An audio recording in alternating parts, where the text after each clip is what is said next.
Dear students, पिछले lecture में हमने देखा था कि फिज़िक्स क्या है, फिज़िक्स का कंसेप्ट क्या है।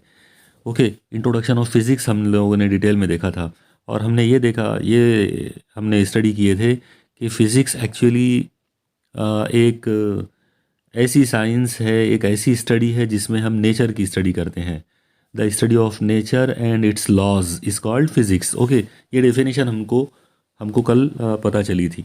नेचर की स्टडी कैसे करना है उसके लिए हम लोगों ने बहुत अच्छे तरीके से हमने ये देखा था कि हमको नेचर का मतलब हमारे चारों तरफ, हमारे जो सराउंडिंग के अंदर जो यूनिवर्स जो है हमारी जो है, हमें तमाम ऑब्जेक्ट्स को, हमारे तमाम इवेंट्स को जो हमारे चारों तरफ हो रहे हैं उनको हमको बहुत कीन ऑब्ज़र्व करना पड़ेगा, बहुत कीनली ऑब्ज़र्व करना पड़ेगा। यानी कीन ऑब्ज़र्वेशन जो है वो पहला रिक्वायरमेंट है साइंटिफिक स्टडी के लिए। ओके, अब यहाँ पर आज हमारा जो आज का जो हमारा टॉपिक है, उसमें हमको देखना है कि कंसेप्ट ऑफ फिज़िकल क्वांटिटी क्या है और यूनिट का कंसेप्ट क्या है। तो यहाँ पर आप एक चीज़ देखिए कि अगर हम फिज़िक्स में नेचर की और उसके लॉज की स्टडी करते हैं, तो नेचर की जब हम स्टडी करेंगे तो बेसिकली हम लोग ये देखेंगे कि इस मैटर के अंदर कितनी चीज़ें हैं, कितने ऑब्जेक्ट्स हैं, कितने इवेंट्स हमारे चारों तरफ हो रहे हैं। तो यहाँ पर आप एक चीज़ ध्यान में रखिए कि जब मैं ऑब्जेक्ट्स की बात करूँगा यानी चीज़ों की, अगर मैं आपसे ये पूछूँ कि हमारे इस नेचर में, हमारे इस यूनिवर्स के अंदर कितनी चीज़ें हैं, तो आप बहुत सारी चीज़ों का नाम लोगे। लेकिन अगर आप थोड़ा सा गौर करो तो आपको मालूम पड़ेगा कि हमारे चारों तरफ जो चीज़ें हैं वो एक्चुअली सिर्फ दो ही हैं। ओके, सिर्फ दो चीज़ें हैं जिनको हम यहाँ पर जिनको हम यहाँ पे मतलब बयान कर सकते हैं। उनमें से एक जो चीज़ है उसे हम कहेंगे मैटर। ओके, और दूसरी जो चीज़ है उसको हम कहेंगे एनर्जी। दो ही कैटेगरीज में हो सकती है, यानी हमारे चारों तरफ इतनी बड़ी जो यूनिवर्स है उसके अंदर हमको सिर्फ दो चीज़ें नज़र आती हैं, एक मैटर और एक एनर्जी। मैटर का मतलब होता है हर वो चीज़ जिसको आप सॉलिड, लिक्विड या गैस में कैटेगराइज कर सकते हैं। मतलब अगर कोई चीज़ आपके चारों तरफ आपको सॉलिड या लिक्विड या गैसियस फॉर्म में अगर आपको नज़र आ रही है तो आप ये कहेंगे कि वो मैटर है। और हर वो चीज़ जो सॉलिड, लिक्विड और गैस के फॉर्म में आपको नज़र नहीं आ रही है लेकिन आपको पक्का मालूम है कि वो चीज़ मौजूद है आपकी यूनिवर्स के अंदर, आपके सराउंडिंग के अंदर, तो आपको उसको एनर्जी कहना पड़ेगा। जैसे फॉर एग्ज़ाम्पल आपके सराउंडिंग के अंदर लकड़ी की चीज़ें हैं, लोहे की चीज़ें हैं, पत्थर है, दीवारें हैं, छत है।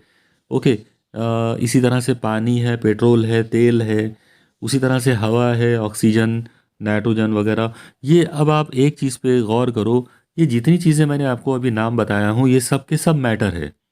ये मैटर इसलिए है क्योंकि ये या तो सॉलिड है, नहीं तो लिक्विड है, नहीं तो गैस है।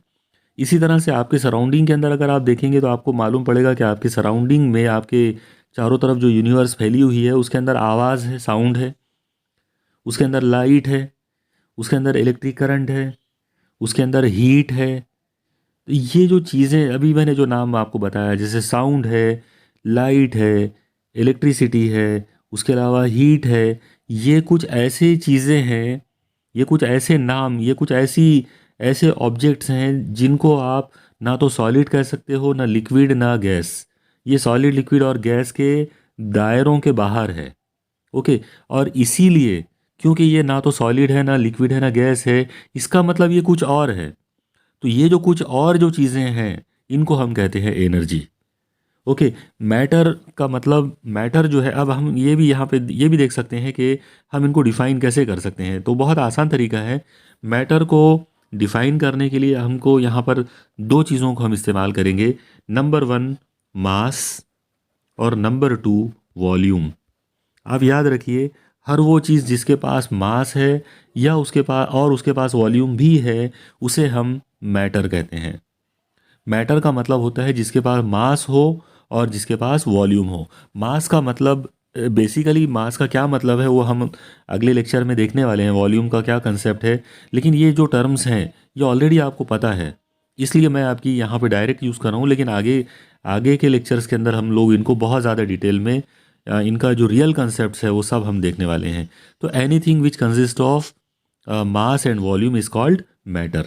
ओके, ये कंसेप्ट आप याद रख लिए, anything which consist of mass and volume, which possesses mass and volume is called matter. Okay, and matter is of generally it is of three types, solid, liquid and gas. अब सवाल ये आता है कि एनर्जी को कैसे define करेंगे। तो यहाँ पर आप याद रखिए, एनर्जी का ताल्लुक जो है वो होता है वर्क से, वर्क यानी काम। ओके, आप देखिए हम बहुत, हमारे चारों तरफ जो इवेंट्स हो रहे हैं, जो चीज़ें हो रही हैं, उनके अंदर बहुत सारे काम हो रहे हैं। जैसे हम बोलते हैं, हम सुनते हैं, हम हीट यानी सर्दी और गर्मी को हम महसूस कर सकते हैं। ओके, हम इलेक्ट्रिक करंट जो है उसके बहुत सारे होने वाले इफ़ेक्ट्स जो हैं वो देख सकते हैं, मतलब इलेक्ट्रिक करंट से होने वाले बहुत सारे काम देख सकते हैं।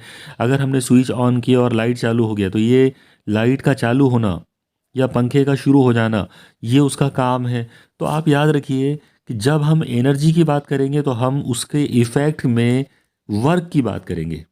ओके, इसका मतलब व्हाट इज़ एनर्जी, तो एनर्जी बेसिकली वर्क ही है, यानी जो काम हो रहा है वो काम हो रहा है एनर्जी की वजह से। इसलिए हम ये बोलेंगे कि what is energy, energy is nothing but the ability of doing work.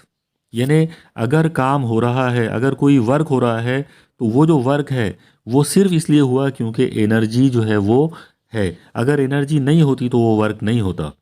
Okay, जैसे अगर मान लो साउंड ही नहीं होता तो ना हम बोलने का काम कर सकते थे, ना सुनने का काम कर सकते थे। ये जो बोलने का या सुनने का जो काम हुआ, ये इसलिए हुआ क्योंकि साउंड है। ओके, इसी तरह से लाइट का भी मामला है। आप देखिए लाइट की वजह से हम बहुत सारे काम करते हैं, जैसे चीज़ों को देखना। आप याद रखिए, चीज़ें हैं इसलिए नज़र आती हैं, ऐसा नहीं है। चीज़ें इसलिए नज़र आती हैं क्योंकि लाइट है। लाइट अगर ना हो, लाइट यानी उजाला, रोशनी, नूर, आप अलग अलग नाम उसको दे सकते हो। ओके, ये जो लाइट जो है, तो लाइट की वजह से हम चीज़ों को देख पाते हैं। ओके, तो यहाँ पर आप याद रखिए कि एनर्जी जो है उसका सीधा सीधा मीनिंग जो है वो है वर्क। तो energy is nothing but capability of doing work, काम को करने की क्षमता, काम करने की सलाहियत, इसको हम लोग बोलेंगे एनर्जी। ओके, ये था एनर्जी का कंसेप्ट। और अभी जैसा मैंने आपको बताया कि पूरे यूनिवर्स के अंदर सिर्फ दो ही चीज़ें हैं, मैटर और एनर्जी। तो हमने मैटर और एनर्जी दोनों का कंसेप्ट देखा। अब यहाँ पर सवाल आता है कि हमने एक और चीज़ यूज़ किए थे, वो था लॉज, कि physics is the study of nature and its laws. सवाल ये आता है कि ये लॉज क्या होता है।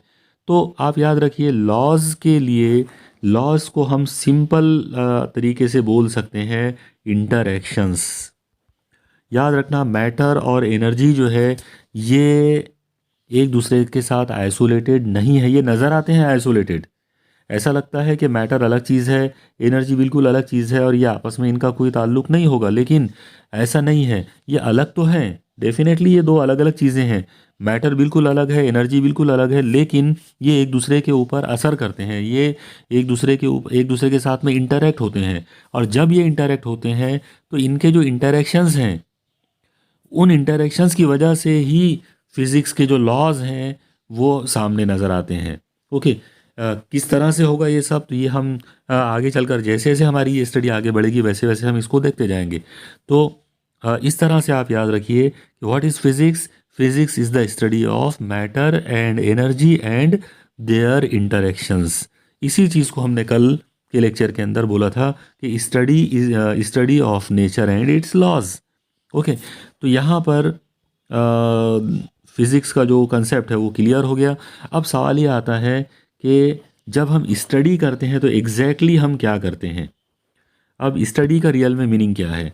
आप याद रखिए, अगर बच्चों से ये पूछा जाए कि स्टडी करना मतलब क्या करना, तो वो कहेंगे किताबें पढ़ना, नोट्स में से पढ़ना, बराबर है। पढ़ाई को हम आमतौर पे स्टडी कहते हैं, लेकिन याद रखो साइंस में ऐसा नहीं है। साइंस में स्टडी का मतलब एक एक बहुत सिंपल सा मीनिंग तो वही है, यानी किताबें पढ़ना या नोट्स पढ़ना जो है वो स्टडी है, डेफिनेटली उसको भी स्टडी कहेंगे। लेकिन रियल में जिसको हम साइंटिफिक स्टडी कहते हैं वो नहीं है। साइंटिफिक स्टडी का मतलब होता है कीन ऑब्जर्वेशन करने के बाद, यानी चीज़ों को बहुत गौर से देखने के बाद उनके बारे में कुछ उनके बारे में कुछ ऐसी इन्फॉर्मेशन निकाल लेना जो हमारे आगे की, जो हमारे लिए काम में आए, या जिसके ज़रिए हम कुछ रिजल्ट्स जो हैं वो बना सके। मैं यहाँ पर एक एग्ज़ाम्पल आपको बताता हूँ।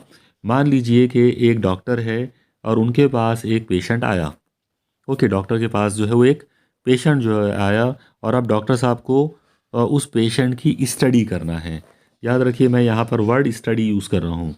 स्टडी का दूसरा मतलब एग्ज़ामिन भी है। मतलब डॉक्टर साहब अब उस पेशेंट को एग्ज़ामिन करेंगे, उसको चेक करेंगे। ओके, अब जब डॉक्टर साहब उस पेशेंट की स्टडी करेंगे तो सबसे पहले वो उसकी एज देखेंगे। वो एज उससे पूछेंगे कि तुम्हारी एज कितनी है, फिर वो एज को नोट डाउन कर लेंगे। उसी तरह से वो उसका वेट नोट डाउन करेंगे, उसी तरह से वो उसकी हाइट नोट डाउन करेंगे, उसी तरह से वो उसका टेम्परेचर नोट डाउन करेंगे, वो उसका ब्लड प्रेशर नोट डाउन करेंगे। अब आप एक चीज़ देखिए, डॉक्टर साहब ने यहाँ पर उस पेशेंट की बीमारी का इलाज करना है, लेकिन वो उससे रिलेटेड कुछ चीज़ों का इन्फॉर्मेशन नोट डाउन कर रहे हैं। वो नोट कर रहे हैं कि उसकी उम्र यानी उसकी एज कितनी है, उसका वेट यानी उसका वज़न कितना है, उसकी हाइट मतलब वो कितना लंबा है। ओके, उसका टेम्परेचर कि उसको बुखार है या नहीं है, और उसी तरह से उसका बीपी चेक कर रहे हैं। तो अब आप एक बात बताइए, इसके अलावा और भी बहुत सारे चेक करने, यानी बहुत सारे और एग्जामिन्स के और बहुत सारे पैरामीटर्स होते हैं, जैसे शुगर चेक करना। ओके, डायबिटीज़ है या नहीं है, इस बात का पता लगाने के लिए। तो कहने का मतलब ये है कि डॉक्टर साहब इन तमाम चीज़ों को नोट डाउन करेंगे। अब ये तमाम चीज़ें जो उन्होंने नोट डाउन किया है, जैसे एज है, वेट है, हाइट है, टेम्परेचर है, ब्लड प्रेशर है, ये तमाम चीज़ें जिनका उन्होंने उन्होंने नोट डाउन किया, इन तमाम चीज़ों को बोलते हैं फिज़िकल क्वांटिटीज़। ओके, याद रखिए, फिज़िकल क्वांटिटीज़ का जो सीधा साधा कंसेप्ट है वो है anything which can be measured, जिसका आप मेजरमेंट कर सकते हो, जिसको आप गिन सकते हो, जिसको आप न्यूमेरिकल वैल्यू में लिख सकते हो।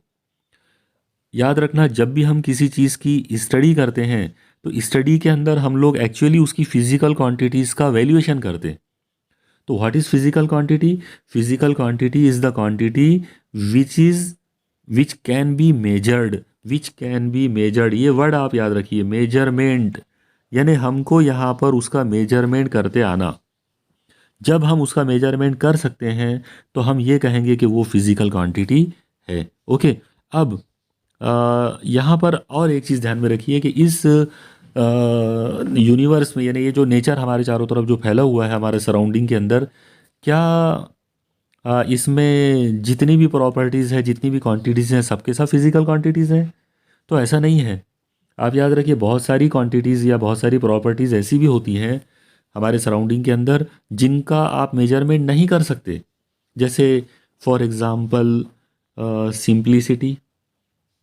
अगर मैं ये कहूँ कि फ़लाँ फ़लाँ जो लड़का है या लड़की है वो बहुत ही सिंपल है, उसमें बहुत सारी सिंप्लिसिटी है, तो सिंप्लिसिटी जो है वो डेफिनेटली एक उसकी एबिलिटी है, एक उसकी प्रॉपर्टी है, उसकी वो क्या कहेंगे, कैरेक्टरिस्टिक है। ओके, लेकिन क्या हम सिंप्लिसिटी को मेजर कर सकते हैं? तो नहीं कर सकते। अगर हम इसी तरीके से हम कह सकते हैं हैप्पीनेस, कोई बंदा बहुत ही खुश है, तो क्या हम उसकी खुशी जो है, उसकी जो हैप्पीनेस है, क्या हम उसका मेजरमेंट कर सकते हैं? तो नहीं कर सकते। तो ये इसका मतलब ये हुआ कि इस नेचर में, हमारे सराउंडिंग के अंदर जितनी भी चीज़ें हैं वो सबके सब फिजिकल क्वांटिटीज़ नहीं है। Only those properties are physical quantities which we can measure, जिनका हम वैल्यूएशन कर सकते हैं, जिनका हम एक न्यूमेरिकल वैल्यू हम जिसकी बता सकते हैं, या जिसका न्यूमेरिकल वैल्यू को नोट डाउन कर सकते हैं, वो फिज़िकल क्वांटिटी है। ओके, तो अब यहाँ पर आप देखिए कि फ़िज़िकल क्वांटिटीज़ को जनरली किस तरह से डिफ़ाइन किया जाता है। तो एक बहुत ही सिंप्लीफाइड एक डेफिनेशन जो फिज़िकल क्वांटिटी की यहाँ पर हो सकती है वो कुछ ऐसी होगी कि all quantities in terms of which laws of physics can be expressed and which can be measured are called physical quantities। यानी फिजिकल क्वांटिटीज़ जो हैं वो ऐसी क्वांटिटीज़ हैं जिनका आप मेजरमेंट कर सकते हो। यहाँ पर याद रखो, ये बहुत ही इंपॉर्टेंट कंसेप्ट है, यानी मेजरमेंट, मेजर करना। ओके, और जब आप उनको मेजर करोगे तो मेजर करने के बाद आप उनको एक्सप्रेस भी कर सकते हो। किस तरह से एक्सप्रेस करोगे? In terms of laws of physics. मतलब फिज़िक्स के जो लॉज जो बनेंगे उन लॉज के हिसाब से हम उनको एक्सप्रेस भी कर पाएंगे। लेकिन आप यहाँ पर याद रखिए, फिज़िकल क्वांटिटी का जो बेसिक कंसेप्ट है वो सिर्फ मेजरमेंट के साथ जुड़ा हुआ है। यानी मेजरमेंट इज़ इसेंशियल। अगर आप उसका मेजरमेंट कर सकते हैं तो ही वो फिज़िकल क्वांटिटी है, और अगर आप उसका मेजरमेंट नहीं कर सकते हैं तो फिर वो फिज़िकल क्वांटिटी नहीं है। अब यहाँ पर आप देखिए कि फिज़िकल क्वांटिटीज़ के यहाँ पर कुछ नाम दिए गए हैं, जैसे डिस्टेंस, स्पीड, मास, फोर्स। इसके अलावा और भी बहुत सारे हैं, जैसे टाइम है, आप टाइम का मेजरमेंट कर सकते हो। ओके, तो इसके अलावा और भी बहुत सारी फिज़िकल क्वांटिटीज़ हैं जिनको हम धीरे धीरे करके हम आगे चलकर उनकी स्टडी करेंगे। ओके, तो ये था कंसेप्ट फिज़िकल क्वांटिटीज़ का। अब सवाल ये आता है कि हम इनका मेजरमेंट करेंगे कैसे। तो आप देखिए, मैं आपको अभी जो एग्ज़ाम्पल मैंने आपको अभी बताया था डॉक्टर और पेशेंट की, तो मैं वहीं से दोबारा से उसी एग्ज़ाम्पल को लेकर आपको एक्सप्लेन करता हूँ।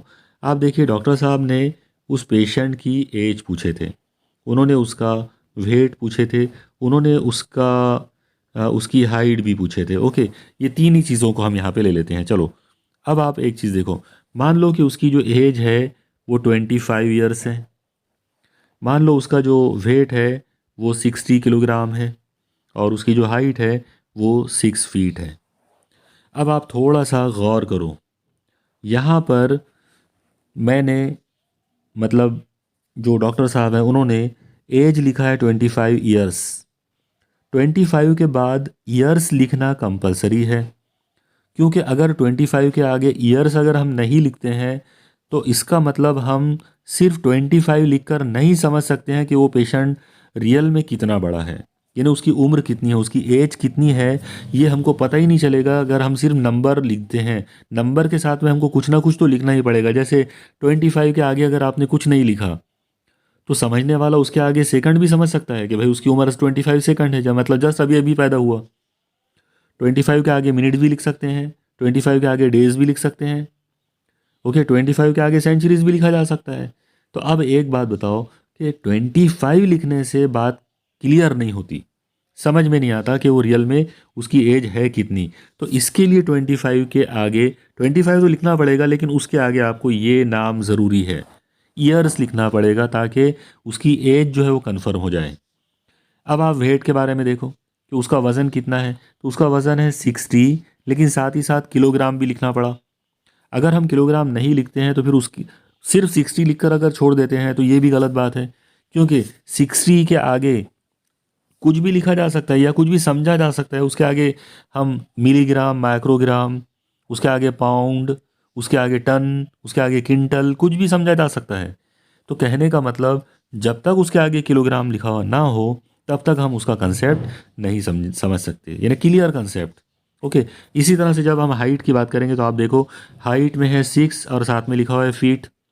तो सवाल ये आता है कि ये 6 जो है ये तो ठीक है, न्यूमेरिकल वैल्यू हो गई, लेकिन फीट जो है वो क्या है। तो फीट जो है वो लगाना कंपलसरी है, क्योंकि अगर आप वो नहीं लगाओगे तो फिर आपको सोचना पड़ेगा कि 6 के आगे क्या हो सकता है। मिलीमीटर भी आ सकता, सेंटीमीटर भी आ सकता है, मीटर भी आ सकता है, किलोमीटर भी आ सकता, माइल भी आ सकता।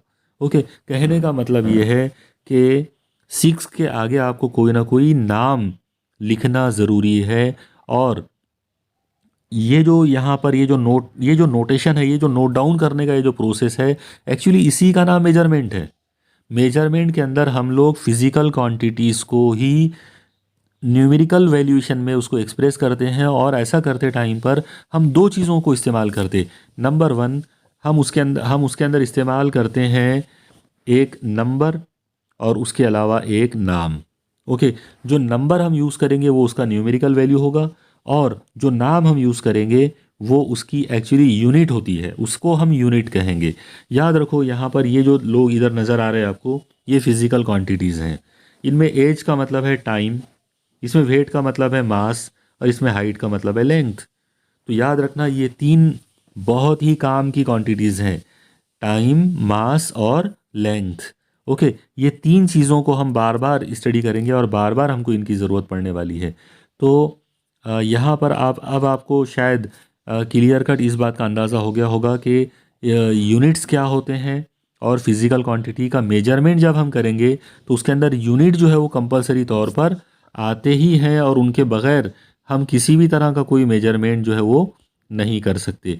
अब यहाँ पर हम यूनिट का जो कंसेप्ट है उसको हम एक बार देखते हैं कि यूनिट्स का बेसिक कंसेप्ट जो है वो क्या है। ओके, अब आप देखो, उससे पहले थोड़ा सा हम मेजरमेंट के बारे में भी बात कर लेते हैं कि मेजरमेंट क्या होता है। In our daily life, we need to express and compare the magnitude of different quantities. This can be done only by measuring them. यानी हमारी जो डेली लाइफ, हमारी जो रोज़मर्रा की जो ज़िंदगी है, इसके अंदर हमको ज़रूरत पड़ती है काहे की अलग अलग फिज़िकल क्वांटिटीज़ की, उन फिज़िकल क्वांटिटीज़ को कंपेयर करने की। और जब हमको उनको कंपेयर करने की जब बारी आती है तो हमको उनको मेजर करना पड़ता है। We have to measure them. Okay, measurement is the comparison of unknown physical quantity with a known fixed physical quantity. मतलब व्हाट इज़ मेजरमेंट? तो मेजरमेंट के अंदर हम सिर्फ क्या करेंगे? कंपेयर करेंगे। हम उसको कंपेयर करते हैं उस फिजिकल क्वांटिटी को जो हमको मालूम नहीं है। मालूम नहीं है मतलब जिसकी क्वांटिटी हमको पता नहीं है। हम उसकी अननोन क्वांटिटी को नोन जो क्वांटिटी है उसके साथ हम उसको कंपेयर करेंगे, और जब हम ये कंपैरिजन करेंगे तो इसी प्रोसेस का नाम मेजरमेंट है। Measurement is actually the process of comparison of a physical quantity. अब सवाल यहाँ पर ये भी आएगा कि ये नॉन फिक्स्ड फिजिकल क्वांटिटी क्या होती है। तो याद रखना, ये नॉन फिक्स्ड फिजिकल क्वांटिटी, इसको हम स्टैंडर्ड भी कह सकते हैं। ओके, हम कोई तो भी एक स्टैंडर्ड यूज़ करेंगे और हम हमारी फिजिकल क्वांटिटी को कंपेयर करेंगे उस फिक्स्ड स्टैंडर्ड के साथ। तो जब हम फिजिकल क्वांटिटी को कंपेयर करेंगे उस स्टैंडर्ड के साथ में, तो ये जो प्रोसेस है इसी का नाम मेजरमेंट रहेगा। ओके, अब देखते हैं कि यूनिट क्या होती है। तो देखिए, यूनिट का मतलब होता है the non fixed physical quantity is called unit, और the quantity used as standard for measurement is called unit. याद रखो, ये वाला जो कंसेप्ट है, स्टैंडर्ड वाला कंसेप्ट, ये बहुत काम की चीज़ है। यानी यहाँ पर आप याद रखना कि यूनिट का मतलब होता है the standard, the scale which we are using during measurement. यानी मेजरमेंट के दौरान, मेजरमेंट करने के लिए हम जिस स्टैंडर्ड को इस्तेमाल करेंगे उस स्टैंडर्ड का नाम यूनिट है।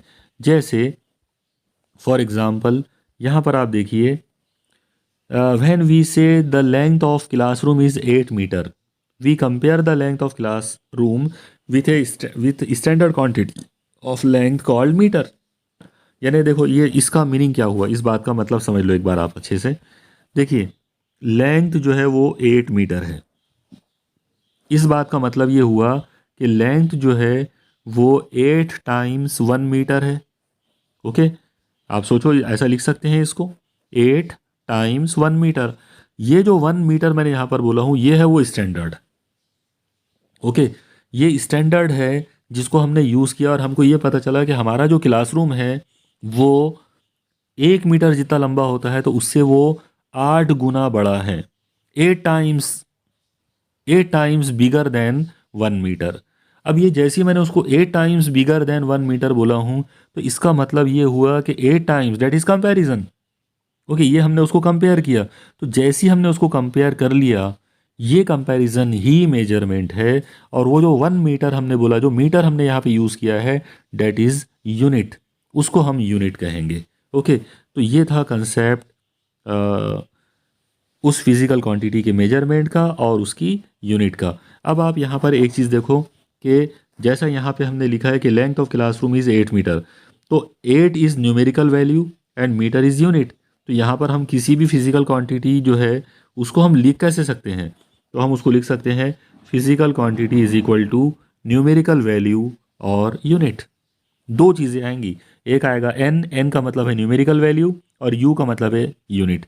सवाल ये आता है कि इन दोनों में क्या कोई ख़ास रिलेशन बन सकता है? तो डेफिनेटली बन सकता है। देखिए, मैं आपको यहाँ पर इसका एक बहुत सिंपल एक तरीका आपको बताता हूँ जो आपको आगे चलकर कैलकुलेशन करते टाइम पर जो है उसकी ज़रूरत आपको पड़ेगी। यही वाली एग्जांपल को ले लेते हैं, ठीक है। देखिए, length is equal to 8 metre. Okay, क्या हम इस लेंथ को किसी और तरीके से भी लिख सकते हैं? तो बिल्कुल लिख सकते हैं। देखो आपको सबको पता है कि 1 metre is always equal to 100 centimetre. चलो उसको भी मैं यहाँ लिख ही देता हूँ। 1 metre is equal to 100 centimetre. Okay, अब अगर ये जो चीज़ है इसको अगर